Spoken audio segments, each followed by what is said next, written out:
बहुत स्वागत है आप सभी का। आप देख रहे हैं R9 टीवी। आपके साथ मैं हूं पंकज रौतेला और वक्त हो गया दिन की सबसे बड़ी बहस महापंचायत का।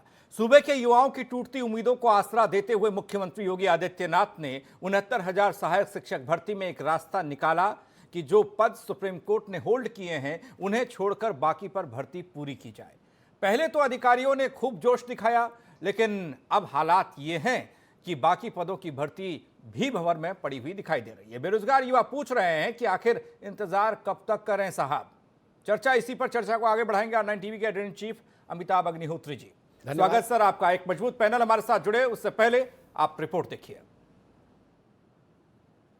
तो सरकार का बड़ा ऐलान क्यों हो गया धड़ाम, ये जानने की कोशिश करेंगे। मेहमान हमारे साथ जुड़ चुके हैं, उनसे आपका परिचय करा दें। कुमार अशोक पांडे जी, प्रवक्ता बीजेपी, सुरेंद्र राजपूत, प्रवक्ता कांग्रेस, रविंद्र बघेल 69,000 चयनित अभ्यर्थी हमारे साथ जुड़े हुए हैं, आयुष दुबे 31,661 संभावित चयनित ये हैं हमारे साथ जुड़े हुए हैं, हैदर कादिर हमारे साथ है, संभावित चयनित 31,661 के अभ्यर्थी हैं। चर्चा की शुरुआत अमिताभ जी आपसे करने जा रहे हैं। एक सप्ताह में नौकरी देने का प्लान था, लेकिन फेल कैसे हो गया? देखिए, 19 सितंबर को मुख्यमंत्री जी ने कहा कि एक सप्ताह के भीतर 31,661 जो अभ्यर्थी हैं इनकी नियुक्ति की समूची प्रक्रिया पूर्ण कर इनको नियुक्ति पत्र दे दिए जाएं। हम सबको भी लगा कि भाई अब तो हो ही जाएगा। नौजवानों को भी लगा कि चलो गाड़ी कुछ तो आगे बढ़ी, स्टेशन तो छोड़ा, अभी तो यार्ड में खड़ी थी। बिल्कुल। सुप्रीम कोर्ट में फैसला रिजर्व है, 75 दिन हो गए। फिर पचड़ा फंस गया राष्ट्रीय पिछड़ा वर्ग आयोग में जाकर पिछड़ों के आरक्षण को लेकर। फिर दूसरा एक पचड़ा फंस गया हाई मेरिट लो मेरिट, प्रदेश स्तर पर सूची, जिलावार सूची, उस पर। और आज जब मैं ये बहस लेके आया तब तक बेसिक शिक्षा विभाग के स्तर पर कहीं कोई क्लियरिटी नहीं है, कोई उनके पास पुख्ता रोड मैप नहीं कि सरकार के इस वचन की पूर्ति कितने दिन में होगी। ये चिंताजनक स्थिति है जी। अरे भाई, हजारों नौजवानों के जीवन का मसला है। 31,000 बच्चे कम होते हैं क्या? वो टकटकी लगाई देख रहे हैं। जितने पद सुप्रीम कोर्ट ने होल्ड रखे हैं, जिनमें हमारे शिक्षा मित्रों के भाइयों का मसला है, उनको छोड़कर बाकी को तो नियुक्ति मिले। फिर जैसा सुप्रीम कोर्ट निर्णय करेगा उसके हिसाब से शेष पद भर दिए जाएंगे। इम्तिहान हो चुका है, मेरिट सरकार के पास है, कौन पास कौन फेल उस सरकार को पता है। लेकिन अधिकारियों ने ऐसा मकड़ जाल बनाया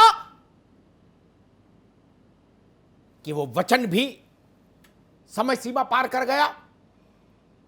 नौजवानों का धैर्य सीमा लक्ष्मण रेखा लांग रहा। कहीं धरना हो रहा है, कहीं प्रदर्शन हो रहा है, कहीं आर्तनाद हो रहा है, कहीं करुणा भरी पुकार है बच्चों की। इसलिए आज मैं बहस लेकर आया। ये जो 3 साथी हमारे साथ हैं, पहले इनसे थोड़ी थोड़ी बात कर ले, फिर राजनीतिक मित्रों के पास चलूंगा। रविंद्र बघेल, जब हम लोग बात कर रहे हैं तब आपको क्या लगता है 31,661 भर्ती का जो मामला है उसकी गाड़ी किस स्टेशन पर अटकी है? जी सर,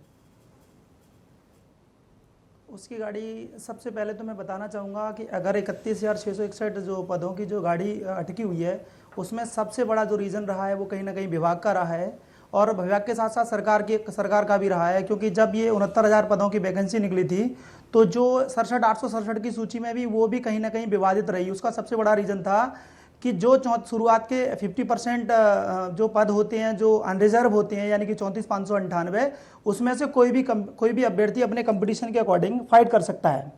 लेकिन यहाँ पे गवर्नमेंट ने क्या किया, जब 19,107 कैंडिडेट्स ने 34,589 के जो पद है उनमें से 19,107 पद जो पाए यहाँ पे ओबीसी के कैंडिडेट्स हैं, लेकिन कहीं ना कहीं एमआरसी का नियम लगाकर, जो कि जिस नियम को सरकार ने खुद ही चैलेंज किया हुआ है अपने डबल बेंच में जाकर, उस नियम का लगाकर 13,007 अभ्यर्थियों, जो कि 19,589 में 19,107 सेलेक्ट होने थे, उनमें से 13,007 को सेलेक्ट कर लिया। सीधे तौर पे आरक्षण घोटाला किया। रुक जाओ भैया, रुक जाओ। इतनी बहस तो सुप्रीम कोर्ट समझ पाएगा, जनता समझ लेगी क्या?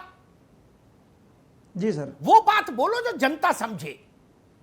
इतनी बहस तो सुप्रीम कोर्ट के जज ही समझ सकते हैं दोस्तों। मैं शुद्ध नहीं, जी जी सब मैं बाकी नहीं समझ शुद्ध लहजे में कहना चाहूंगा। ठीक, उतना नहीं समझ पाएंगे, ठीक है। जी जी ठीक जी है, सर, ठीक शुद्ध है। लहजे में मैं बात करूं तो ठीक, अपना बात इतना कह मत सकते करिए। हैं हम, आप रुक इतना जाइए। कह सकते हैं, हाँ, ठीक, आप रुक जाइए। आयुष दुबे, इतना कह सकते हैं हम लोग। ठीक है। आयुष दुबे, आपके मुताबिक 1 हफ्ते के भीतर नियुक्त पत्र मिलने थे, यह घोषणा कहां अटक गई, कहां भटक गई? जी सर। सर सर्वप्रथम तो आपका बहुत बहुत धन्यवाद सर, हम जैसे बेरोजगारों शुक्रिया को भाई। एक शासन तक बात पहुंचाने की जी। एक माध्यम दिया। जी। दूसरी बात सर, ये 69,000 शिक्षक भर्ती, पता नहीं किस नक्षत्र में इसका शासनादेश आया कि इसके विवादों का अंत ही नहीं हो रहा है। जी। और एक विवाद खत्म नहीं होता है कि दूसरे विवाद को ये जो शासन में बैठे हुए अधिकारी हैं ये उसको फंसाने पे लगे हुए हैं। इन्हीं के द्वारा सुप्रीम कोर्ट में कहा गया कि हम 31,661 पदों को नहीं भर सकते हैं, और खुद ही जब 17 सितंबर को बेरोजगार दिवस मनाया गया छात्रों द्वारा, तो मुख्यमंत्री जी ने मीटिंग ली। अब विभाग के अधिकारियों ने मुख्यमंत्री जी को आधा अधूरा बात बताकर 31,000 पर विज्ञापन जारी करवा दिया, जो कि आनन फानन में जारी हुआ। जबकि 31,661 का शासनादेश 24 सितंबर को आया है और आज तक विभाग ने इस पर मसौदा नहीं तैयार कर पाए कि किस आधार पर हम ये भर्ती करेंगे। ये जिस भी आधार पर करेंगे ये भर्ती 100% एक सुप्रीम कोर्ट जाएगी और इस पे स्टे होगा। ठीक, तो पहले इनको अगर भर्ती ही करना है तो साहब ये सुप्रीम कोर्ट पर एप्लीकेशन डालें और वहां से ऑर्डर निकलवाएं। ऑर्डर निकलवा कर आप भर्ती पूरे पदों पर एक साथ कर दीजिए। ठीक है आयुष, ठीक है। मैं हैदर कादिर के पास चलूं उससे पहले एक बात कह दूं, जिससे भविष्य में वाद विवाद की स्थिति न बने। रुको बाबू, रुको। हैदर कादिर के पास चलूं उससे पहले एक बात कहूंगा। आयुष ने कहा कि पता नहीं 69,000 टीचर्स की भर्ती, बेसिक टीचर्स की भर्ती का पहला विज्ञापन किस मुहूर्त में निकला था। मैं उनकी बात को एक बड़े परिदृश्य पर ले जाके बोलता हूं। पता नहीं उत्तर प्रदेश के माथे पर कौन सा ग्रह बैठा है, कोई भर्ती नहीं ऐसी बची जो हाई कोर्ट सुप्रीम कोर्ट के हिंडोले में झूल नहीं रही हो। बिल्कुल सर, मेरा सवाल तो बड़ा है। ये एक भर्ती नहीं, मैं सब भर्ती की कह रहा हूं। तू डाल मैं पात। इधर विज्ञापन निकला, उधर कोर्ट में मुकदमा, और हर चरण का मुकदमा।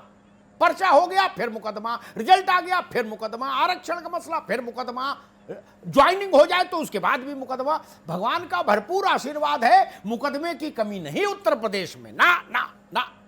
हैदर कादिर, आपके मुताबिक गाड़ी कहां पर अटकी है और क्यों अटकी है, जिम्मेदार कौन उसके लिए?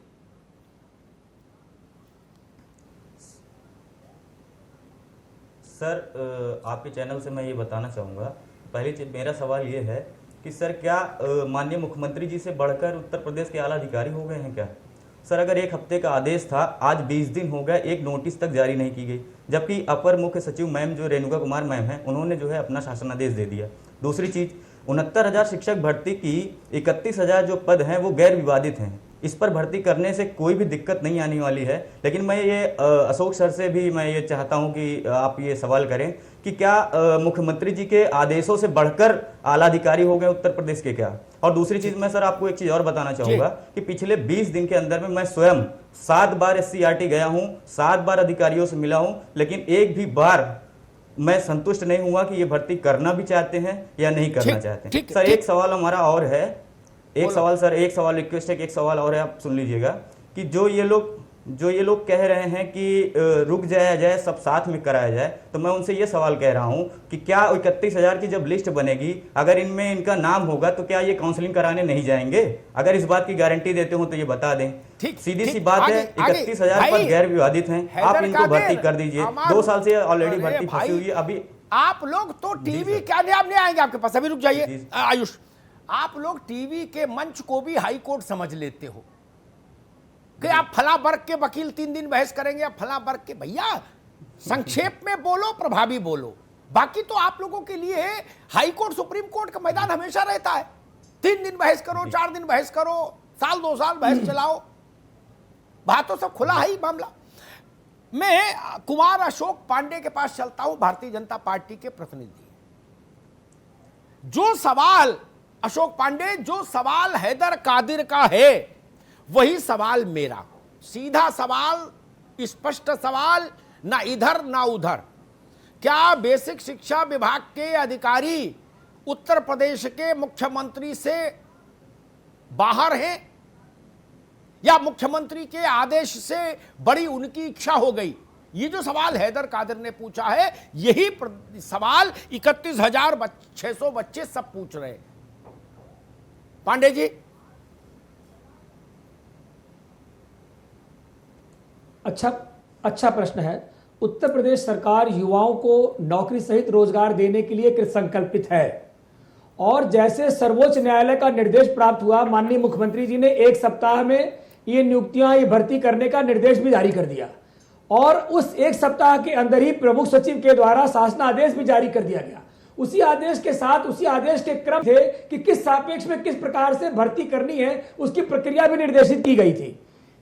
अभी तक 54,706 शिक्षकों की भर्ती उत्तर प्रदेश सरकार कर भी चुकी है, जो निर्बाध रूप से हुए हैं।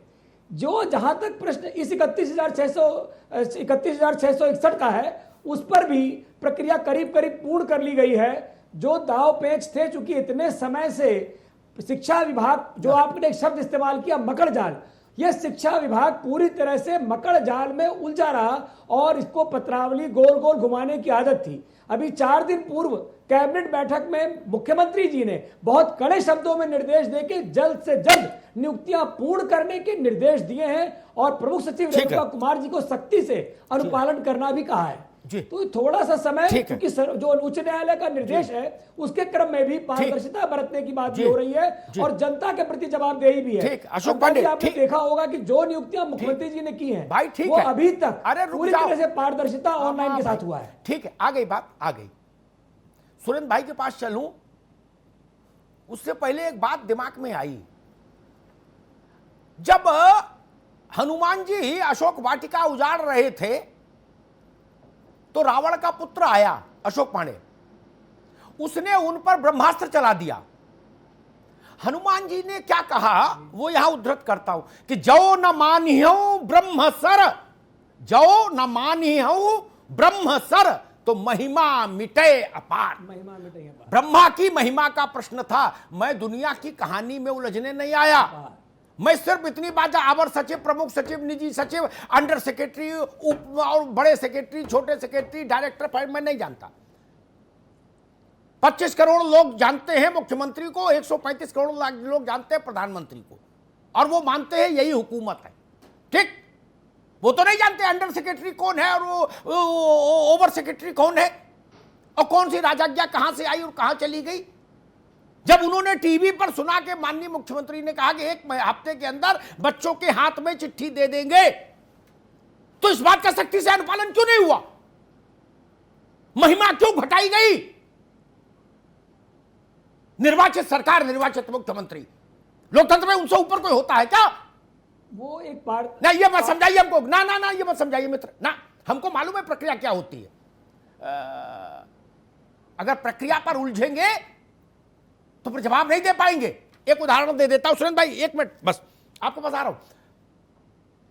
अभी किसी बहुत बड़े आदमी का दौरा अपने यहां लगवा लो गांव में, अशोक पांडे, क्या गांव में दौरा लगवा लो, प्रमुख सचिव, अवर सचिव, मुख्य सचिव, सारे सचिव के राजाज्ञाओं के बावजूद 72 घंटे में गांव चमन हो जाएगा। बिजली के खंबे लग जाएंगे, टेलीफोन की लाइन चली जाएगी, डामर की सड़क बन जाएगी 72 घंटे में।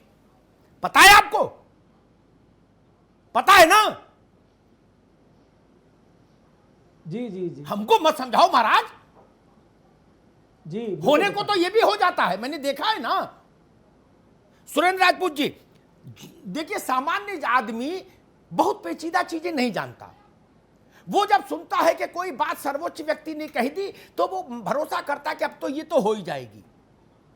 क्या जो बात हैदर कह रहे थे वही बात सामान्य जन की है, दिल की, कि भाई क्या मुख्यमंत्री से ऊपर ही अधिकारी हो गए बेसिक शिक्षा विभाग के, अवर सचिव, प्रमुख सचिव, फलान सचिव, ढिका सचिव।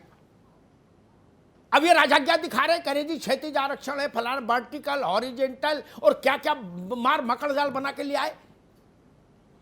सुरेंद्र भाई,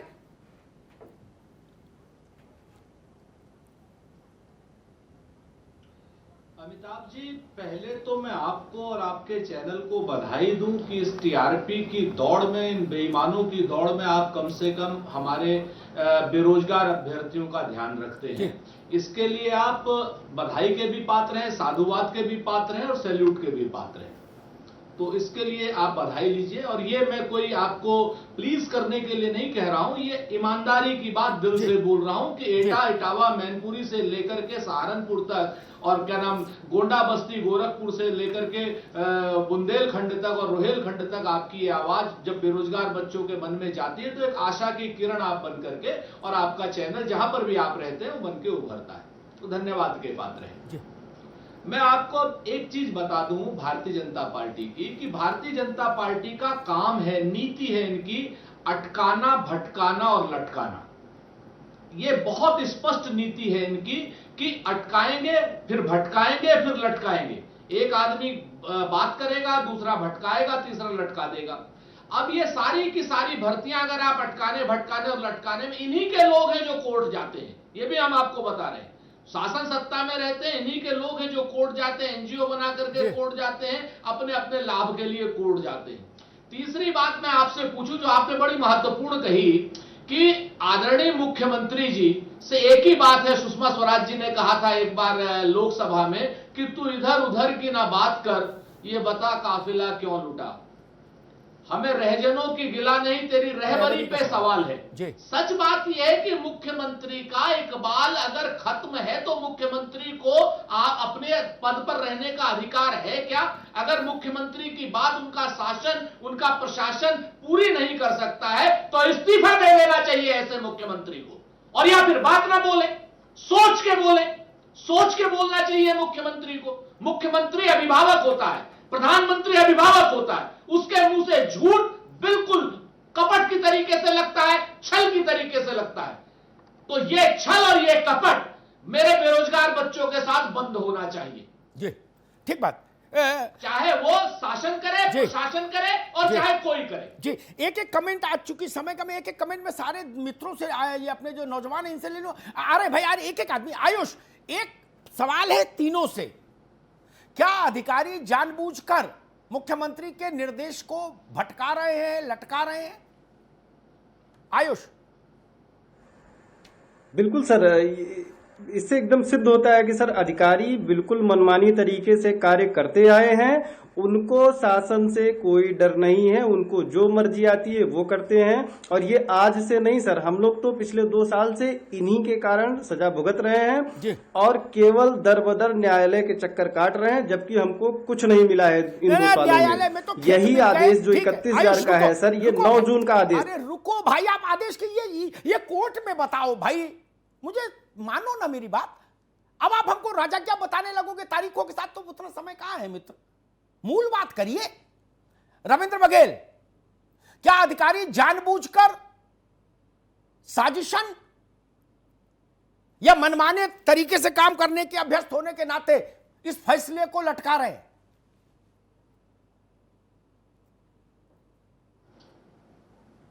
सबसे पहले तो मैं, जैसा कि पांडे जी ने कहा कि कहीं ना कहीं सरकार इस मामले में बिल्कुल ही जल्दी कर रही है, तो मैं पांडे जी को बताना चाहूँगा कि जिस आदेश को लेकर सरकार, माननीय सुप्रीम कोर्ट के आदेश को लेकर सरकार भर्ती करने पे विचार कर रही है, वो 21 मई को आया हुआ ऑर्डर है। तो ऐसा क्या ऐसे रीजंस रहे हैं कि आज तक सरकार आज उस पर विचार कर रही है? कहीं ना कहीं जो हम युवाओं ने माननीय प्रधानमंत्री जी के जन्मोत्सव के दिन जो बेरोजगार युवाओं ने इतना हो हल्ला किया, उस चीज को देखने के बाद कहीं ना कहीं सरकार जागी। और आज की बात करें, मैं खुद माननीय आयोग में जाता हूं, तो माननीय आयोग में अधिकारी यहां तक ट्रांसपेरेंसी नहीं दिखा पाते कि वहां पे कट ऑफ वर्ग वाइज क्या है, तो कहीं ना कहीं, और ना ही हाईकोर्ट में काउंटर लगाते हैं। तो मैं तो ये कहना चाहूंगा कि विषय में नहीं समझ पाऊंगा। ठीक है रविंद्र बघेल, रुक जाइए। ठीक है भाई, मैं काउंटर जैसे गंभीर बातें नहीं समझ पाता, मैं बहुत छोटा आदमी हूं, ये वकीलों को समझाओ दोस्त, मुझे मैं उतना समझ नहीं पाता, माफ करिए, कि काउंटर किसने क्या लगाया, एफिडेविट, शपथ पत्र में नहीं जाइए, अधिकारी जानते, वकील जानते। दोस्त मैं तो मूल बात कर सकता हूं आपके हित की। हैदर कादिर, क्या अधिकारी जानबूझकर लटका रहे हैं? वो कर सकते हैं लेकिन कर नहीं रहे। जी सर, हम पिछले 20 दिनों में 7 बार SCRT पर अधिकारियों से मिले हैं, तब भी हमें कोई भी संतोषजनक जवाब नहीं मिला, बल्कि हमें ये कहा गया कि हम कर रहे हैं, लेकिन एक हफ्ते में 7 दिन हमने सुना। हमें नहीं लगता है कि एक हफ्ते में 7 दिन अधिकारियों को समझ में आता है। जी ठीक है, कितने दिन होते हैं इनकी नजर में हमें नहीं पता। जी ठीक है, कितने दिन होते हैं? यही सवाल मैं सुरेंद्र जी से ले लूं, फिर अशोक पांडे जी से उस सबका उत्तर लूंगा। सुरेंद्र जी, क्या अधिकारी जानबूझकर इस भर्ती को लटका रहे हैं, भटका रहे हैं?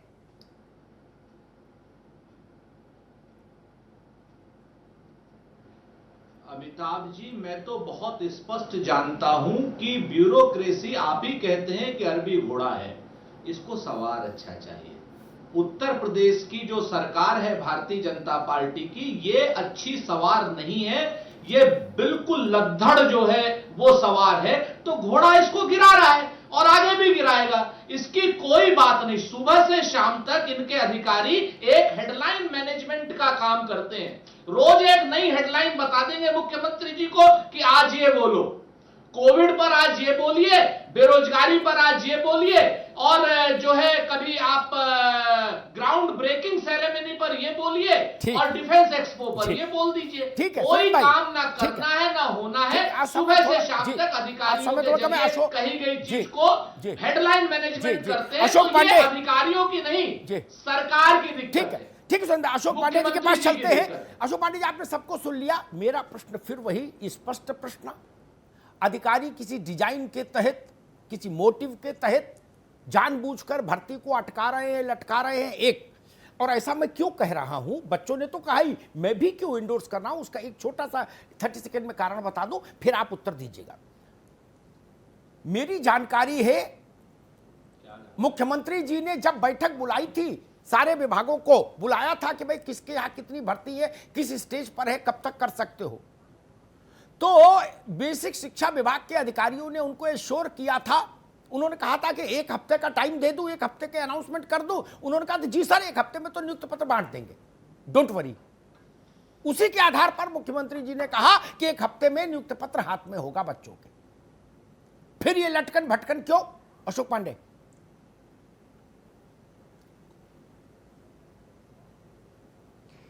जिनके कार्यकाल में भ्रष्टाचार, परिवारवाद, वंशवाद और गुंडागर्दी चरम पर थी। अरे वो छोड़ो महाराज, इसका बताओ। तो सूपा भी हंसे, सूपा हंसे तो हंसे, चलनी हंसे से 72 छेद है। मैं सुरेंद्र जी को पूछ रहा था, सुन रहा था अभी, जो युवाओं के वर्ग के थे वो युवाओं के साथ ही चलते रहे, जो 15 मिनट में चाइना को पटकने की अरे बात अभी करते तो हैं। बत अब आप चाइना चले गए महाराज, गजब करते हो अशोक पांडे। मालूम है ये आज की भर्ती पर रहो भाई, सरकार आपकी है अशोक चाइना क्या जा रहे वो न्यायालय, क्या बात है, आप कुतर्क का भी एक वितंडावाद फैला रहे हैं। निर्देश दिए हैं उसमें उन्होंने क्या बात करते हैं ये? की है, और प्रक्रिया के साथ ही आप देखिए 54,506 शिक्षकों की भर्ती हमने किया है, और अभी तक पारदर्शी व्यवस्था की बात की है, ऑनलाइन मैं पूछ क्या रहा हूं, जवाब क्या दे रहे हो? ट्रांसपेरेंसी देख रही है, और योगी आदित्यनाथ की ट्रांसपेरेंसी सब जान रहे हैं। मैं आपको प्रश्न का उत्तर भी दे रहा हूं कि अगर जो प्रक्रिया उच्च न्यायालय ने दी है, उस प्रक्रिया के अनुपालन में अधिकारियों के द्वारा कार्यशैली जो दी गई, और उसको जो उन्होंने बना के लाए, उसको मुख्यमंत्री जी ने नहीं माना, और उन्होंने पुनः उस पर कहा कि यह पूरी तरह से पारदर्शिता के साथ होनी चाहिए। जहां लोक सेवा आयोग का नाम यादव सेवा आयोग ठीक है भैया, ठीक है, हो गई बात। 5 वर्ष तक रिजल्ट नहीं दे पाए, आज वो हमसे प्रश्न करेंगे। हम तो पूरी तरह से जनता के प्रति जवाबदेही की बात कर रहे हैं। हम तो पूरी तरह से, अशोक जी रुक जाइए प्लीज। सरकार झूठी है, प्रधानमंत्री झूठे। आज हम बहस जो लेके आए थे उसका उत्तर नहीं आया। मैंने दुनिया की कहानी जाननी नहीं चाहिए थी। मैंने कहा मुख्यमंत्री जी को, उन्होंने पूछा अधिकारियों से, 1 हफ्ते में इनकी चिट्ठी बना दोगे, बन जाएगी? अधिकारियों ने कहा जी सर बन जाएगी। उन्होंने घोषणा कर दी। अब क्या हुआ? जब वो मुख्यमंत्री को ये बता रहे थे कि हाँ 1 हफ्ते में भर्ती प्रोसेस कंप्लीट कर देंगे 31,661 का, तब उनको कोर्ट की जानकारी थी, उनको प्रक्रिया की जानकारी थी, उनको पिछड़ा वर्ग आयोग के नोटिस की जानकारी थी। कोई नई बात आई है क्या? इसलिए मैं आज सवाल करने आया। इसमें भाजपा के प्रवक्ता को, अगर मैं उनकी जगह होता तो मैं ब्यूरोक्रेसी को डिफेंड नहीं करता। अरे ब्यूरोक्रेसी को चुनाव लड़ना है क्या महाराज? चुनाव आपको लड़ना होगा। अवर सचिव नहीं चुनाव लड़ते बेसिक शिक्षा विभाग के, ठीक है ना? ये लोकतंत्र में जनता और नेता।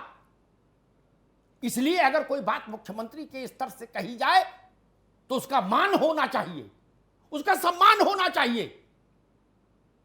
प्रदेश को लगना चाहिए कि हमारे मुख्यमंत्री ने कहा है तो इसके ऊपर कुछ नहीं। और सलाह तो ब्यूरोक्रेसी ही देती है ना, किसी भी राज्य में व्यवस्था तो यही है ना। केंद्र में भी प्रधानमंत्री जी को सलाह भी ब्यूरोक्रेसी देती है, राज्यों में मुख्यमंत्रियों को देती है। और कोई भी घोषणा ऐसे नहीं होती अशोक बाबू। हर मुख्यमंत्री संबंधित नौकरशाहों को बुला के पूछता है कि ऐसा कह दूं, ये कर पाओगे? जब वो कहते हैं हां कर लेंगे, तब अनाउंसमेंट होता है। फिर क्यों नहीं हुआ? बस इतना सा सवाल है जिसको आज मैं लेके आया। पेच कसने चाहिए, पेच कसो। ये चीजें अच्छा संदेश नहीं देंगी। मुख्यमंत्री जी ने कहा नौजवानों में एक उत्साह आया जिनकी भर्ती होनी थी। वो उत्साह खत्म मत होने दीजिए अधिकारियों के चक्कर में। अधिकारियों को सीधा मैंडेट होना चाहिए था कि 7 दिन का मतलब 7 दिन। कोई गली चौराहे की बात है क्या? 7 दिन का मतलब 7 दिन होना चाहिए था। और मजा तो तब था जब छठे दिन नियुक्त पत्र बढ़ जाता, एक दिन बाकी रहता ज्वाइनिंग के लिए। तब जो संदेश जाता बलिया से, गाजीपुर से गाजियाबाद तक और बस्ती से बहराइच तक, वो संदेश बड़ा होता, सुखद होता जी, भव्य होता, भाजपा के लिए भी राजनीतिक तौर पर अच्छा होता। ये कहने आया हूं, पेच कसिए नौकरशाही के। नौकरशाही की हीला हवाली कई बार राजनीतिक दलों को भारी पड़ती है। धन्यवाद। बहुत बहुत शुक्रिया आप सभी का, बहुत बहुत जी शुक्रिया अमिताभ जी आपका भी। तो नियमों के फेर में फंसा दिया अधिकारियों ने और युवाओं को लग गया झटका, और सरकार के ऐलान के बाद भी मलाल में है युवा। एक छोटा सा ब्रेक के उस पार बात होगी उत्तराखंड की, क्योंकि उत्तराखंड में हमारे और आपके पैसे का दुरुपयोग हो रहा है, उस पर सेधबारी हो रही है। जो टैक्स आप और हम देते हैं, उस टैक्स को कोई शराब का कारोबारी व्यवसायी लूट रहा है। जल्द वापस आ रहे हैं, बने रहिए R9 TV के साथ।